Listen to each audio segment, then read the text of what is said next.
Good morning children and welcome back to your chemistry class. In this chapter of hydrogen, today we are going to discuss about hydrogen peroxide.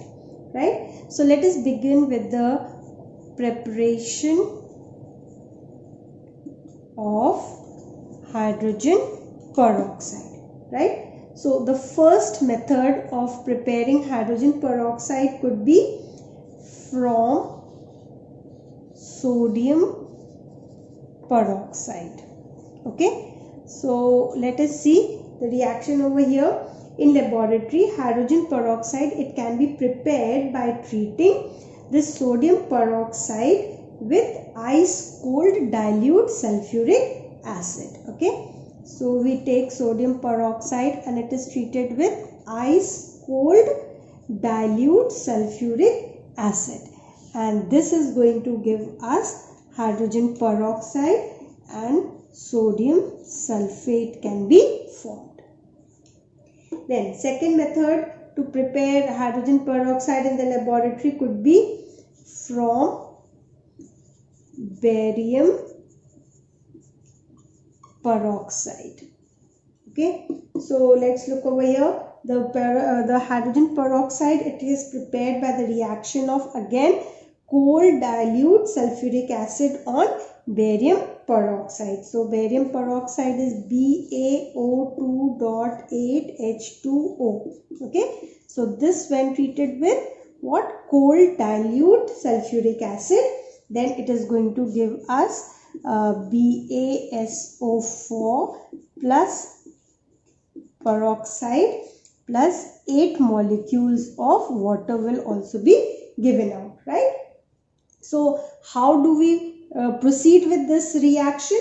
Firstly, the barium peroxide, it is made into a paste with the ice cold water, right? Now this paste is then gradually added to your cold icy sulfuric acid, right? Dilute sulfuric acid. Then this hydrogen peroxide which is formed, it can be filtered away from the precipitate and it can be obtained. So this is another method, laboratory method for preparing hydrogen peroxide. Then again we can also prepare hydrogen peroxide from peroxysulfuric acid. So from peroxysulfuric acid. In other words, we can say over here that hydrogen peroxide can also be prepared by the electrolysis of 50% of sulfuric acid. Clear? After 3 steps, we are going to obtain hydrogen peroxide. So let us go ahead with the first step over here. We take sulfuric acid first under electric current, or you might say during the process of electrolysis, forms H2S2O8. What is the name of this? This is termed as peroxysulfuric acid. Okay, and over here hydrogen gas is given out. So what is the name of this? This is your peroxysulfuric acid. So what did I tell you? By hydrolyzing this peroxysulfuric acid, we are going to obtain hydrogen peroxide. So firstly, for obtaining peroxysulfuric acid, we have to undergo electrolysis of sulfuric acid, right? We obtain peroxysulfuric acid. Now, second step, this peroxysulfuric acid is hydrolyzed. So hydrolysis takes place how? H2S2O8 when it is treated with water. Now over here, this peroxysulfuric acid is warmed with water, and then it is going to form sulfuric acid and permonosulfuric acid will be formed, that is H2SO5. What is the name of this? Permonosulfuric acid will be formed over here. Now we move to the third step. This per monosulfuric acid when again warmed with more of water, that is hydrolysis of it is taking place further. So H2SO5 when warmed with water, it is going to again give us sulfuric acid and hydrogen peroxide will be formed now. Hydrogen peroxide is formed. Clear? So we can see over here that by the electrolysis of 50% of sulfuric acid, we obtain what? Peroxysulfuric acid, which is further hydrolyzed, and we obtain hydrogen peroxide. Then the fourth method, the industrial production of hydrogen peroxide. So how is the industrial production of H2O2 takes place? It takes place by auto-oxidation of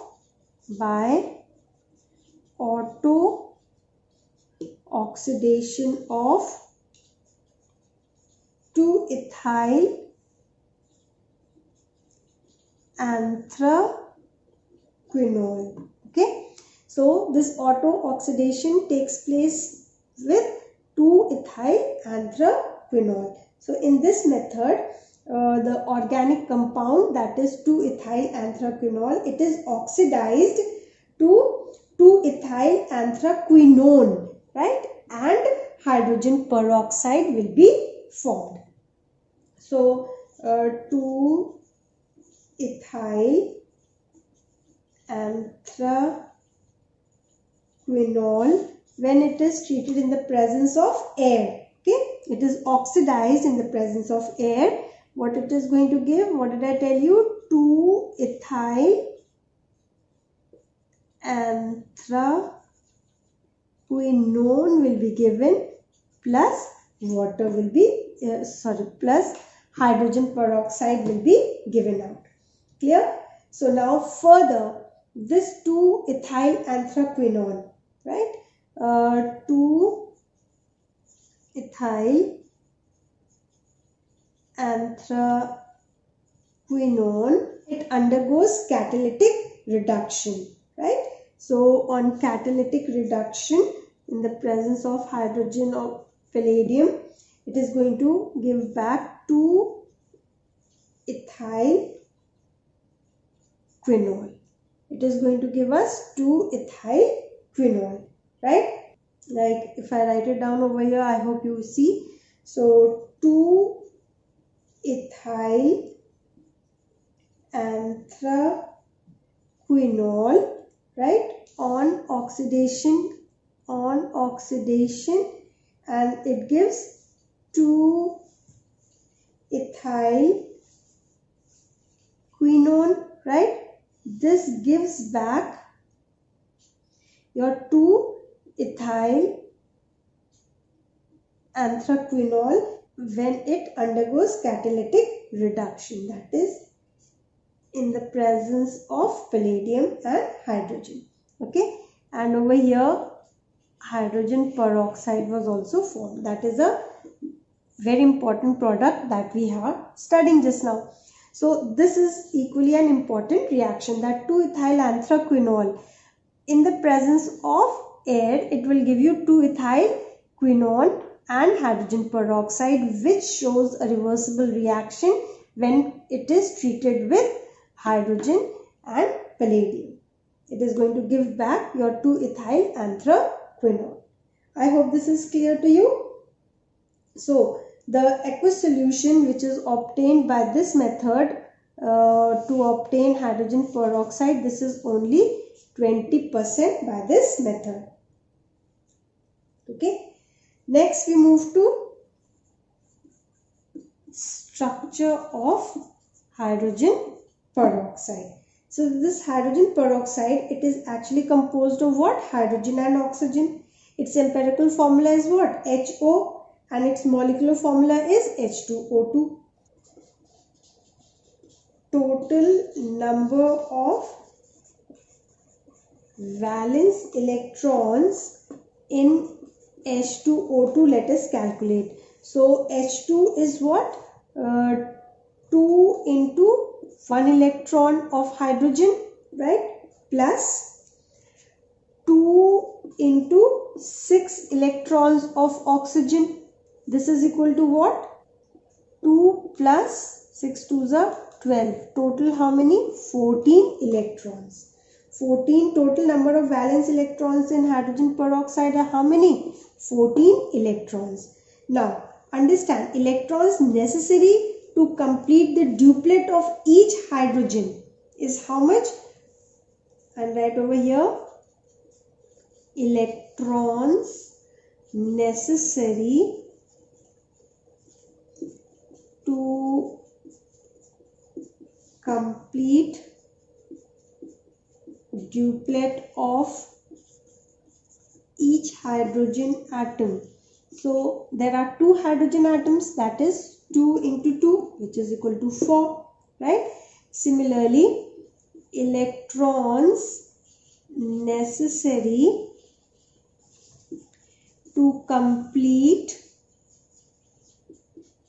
the octet of each oxygen atom.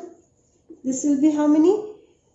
Oxygen means 2 electrons required. Okay, so 2 into 8, which is equal to 16.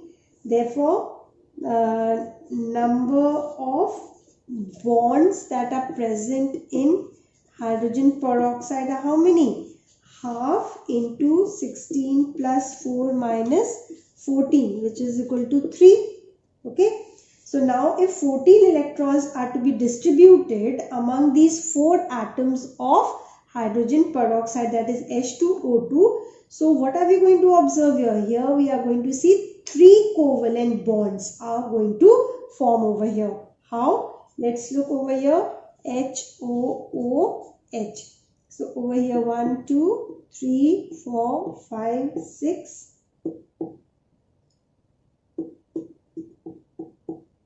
Right? We can also write it down like this. Followed? Is this structure clear? But we should know that hydrogen peroxide does not form a linear molecule. This linear molecule is not actually the structure of hydrogen peroxide. So you can easily write it down like this, but this is not the correct structure. Now why it is not the correct structure is first I am going to explain you, then I am going to tell you about the structure of hydrogen peroxide. So if you look over here, that each bond in this hydrogen peroxide, it is polar. This is polar. Why? Because oxygen, it has lone pairs, isn't it? So the net dipole moment is there. So hydrogen peroxide cannot have a linear structure, and hence it is said to be non-linear in structure. Then second important point, if you look at this oxygen-oxygen hydrogen bond, the bond angle over here between oxygen and hydrogen, it is 94.8 degrees, right? So this suggests that this hydrogen peroxide, it cannot be linear. So because to form linear, it should be how much? 180 degree. But what did I tell you? The angle between oxygen hydrogen, what is the angle over here? This is your 94.8 degrees, right? So this cannot be your linear molecule. Thus, then what should be the molecular structure of hydrogen peroxide? So look over here, the structure could be formed like this. Oxygen, hydrogen. Okay. The structure formed is something like this, or you may write it down oxygen, hydrogen. This could be the structure of hydrogen peroxide, where you are going to see the bond length between oxygen and hydrogen, it is 95 picometer. Okay, that of this oxygen and oxygen, it is 147.5 picometer, and as I told you, the angle between this oxygen, hydrogen, this angle I am talking about, this is how much? 94.8 degree Celsius. Okay, so this is the actual structure of hydrogen peroxide. Now it is non-linear, this is very clear, but it also shows a dihedral angle is formed over here, which reduces to a crystalline form. Okay, so you can see that I'm going to complete the figure over here.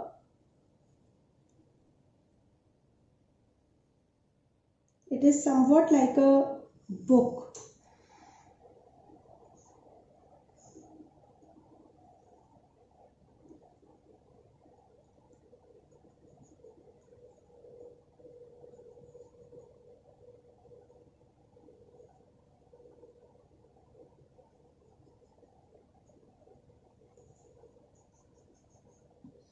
This is actually the structure of hydrogen peroxide, and this angle is your 111.5 degree.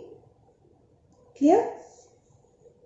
I hope the structure of this hydrogen peroxide is very clear to you. So this structure you will obtain it in when this hydrogen peroxide is in its gaseous phase. Okay, when are you going to obtain this structure? When it is in its gaseous phase. Now next we are going to talk about the physical properties of hydrogen peroxide. Let's talk about the physical properties of hydrogen peroxide. So pure H2O2, it is a syrupy liquid. It is kind of a syrup type. Okay, generally it is colorless. It is colorless, but blue is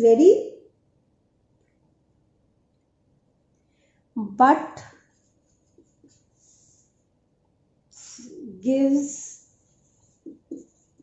blue color when found in thick layers. Is this point clear? Pure hydrogen peroxide, firstly it is a slippery kind of a liquid.